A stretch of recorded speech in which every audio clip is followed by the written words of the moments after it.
Well, I would like to believe that drifting is as simple as flooring the pedal and giving the steering wheel a handful of opposite lock. There is more to this subtle art of going sideways, of controlled chaos. As I found out one lucky day. Now my friends tell me that as an automotive journalist, I had a really cool job, and I sometimes always do not agree with them. Yes, I get to do this, I get to do this, but today I do have a really cool job because I'm going to be eating this donut. And I'm not just going to be eating a donut, I'm going to be doing some donuts as well because I'm going to be drifting, as you can see behind me. Okay, now, from the beginning. Hit it, boys.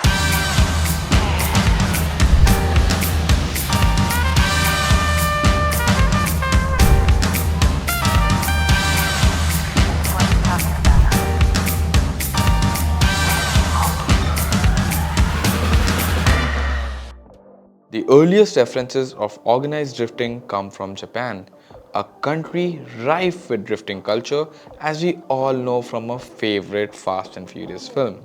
But it was every petrolhead's favorite anime series initially that legitimately popularized drifting as a motorsport discipline all over the world.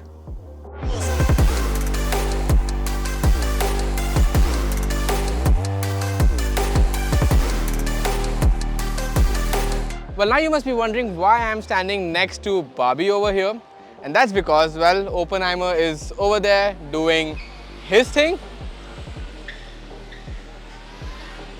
Jokes aside, obviously these are the cars that we are going to be drifting in. This is an old Mercedes-Benz C-Class. It's rear-wheel drive, and while these are not road legal, these are definitely drift legal. And what I mean by that is that these cars have been worked upon slightly to get them ready for drifting. Now the engine, that's a 1.8 litre petrol engine. It's got a supercharger, but the supercharger has been directly connected to the crank to make it a bit more efficient, to give it higher RPMs. The suspension, it's got coilovers. Obviously the car's been lowered down to make it better at drifting. And while it's not the case with this car, the black car that we have in front of us that's drifting right now, that's got a fiber body, and that's basically because when you're drifting you do tend to go crash into stuff and you don't have to keep repairing the body over and over again. But what I want to point out here is that if you want to go drifting, it doesn't take a lot to get a car ready. This doesn't really have fancy wheel angles and stuff to get you to go drifting, which does happen at a very later stage. But if you're trying to go drifting, there are cars like this which you can use to start your drifting journey.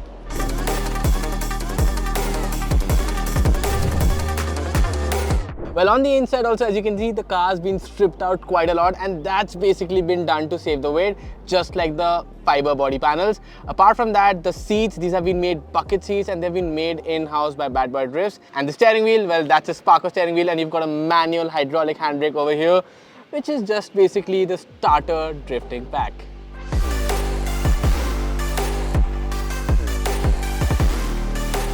So now exactly what kind of drifting are we going to be doing? Because we have a day over here, we have a few hours to get some drift practice in. So what I'm going to try and do is, obviously I'm going to go do that donut, and I'm also going to try and do a figure of 8.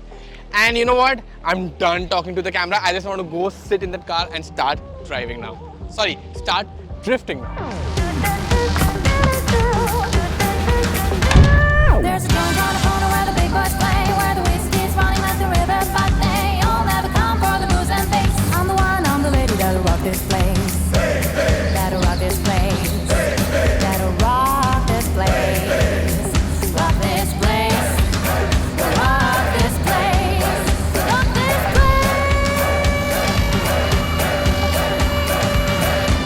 Alright, now you've seen how much fun I have had while drifting, and if you too want to have that kind of fun, well, then we've got Mugdha here from Bad Boy Drifts, and she's going to explain it to you how you can easily, simply just start drifting. I'm Mugdha, and at Bad Boy Drifts, we are providing experiences and training. For experiences, we hold regular drift days where we provide passenger laps. There's arrive and drift and drift car rentals. And in terms of training, we are offering private one-on-one training, and these are all-inclusive programs where we provide with drift cars, private trainer, track, fuel, tires, basically everything, including the damages caused to the car. So yeah, that's about it. And for the courses, we have Rookie and Semi-Pro. Rookie is a 1-day course and Semi-Pro is 2 days course. So I guess we're just trying to bring drifting to the masses. If you want to start drifting, I honestly cannot think of a better way to start. I have been an automotive enthusiast for the longest part of my life, and I have never been able to start that up until today. So if you want to start drifting, maybe go check out the good people at Bad Boy Drifts. I'm the one, I'm the lady that'll rock this place. That'll rock this place. That'll rock this place. Rock this place. Alright, it's been a long day of drifting, and Mudit is still at it, as you can see. If I had to summarize all of this up for you, if you think drifting is cool, it is. It is very cool. If you think it's easy, that's where you're going to be wrong. That's where you're going to be majorly wrong. Drifting's not easy. It's going to take a lot of commitment at your end, a lot of time at your end, a lot of resources at your end. But most importantly, it's going to require patience. It's going to require the commitment. And if you're serious about being a good drifter, maybe you just need to go meet some people like Mudit, get some good training in, put in some nice seat time so that you can also do donuts and figure of eights and what not else and look cool while drifting your car. And that's exactly what I did. Seeing me not reach my potential on day one, Mudit was kind enough to call me in for another session, and it was then when I started to understand how the car was behaving, how the weight was being transferred, how the steering wheel was flicking itself from one side to the other, how the minutest of throttle applications were changing the angle of the car. It was after I started taking all of this into account was I able to string a few hairpins together and then carry a drift through a long continuous corner. It was then, if only for a moment, I felt like a drifting god.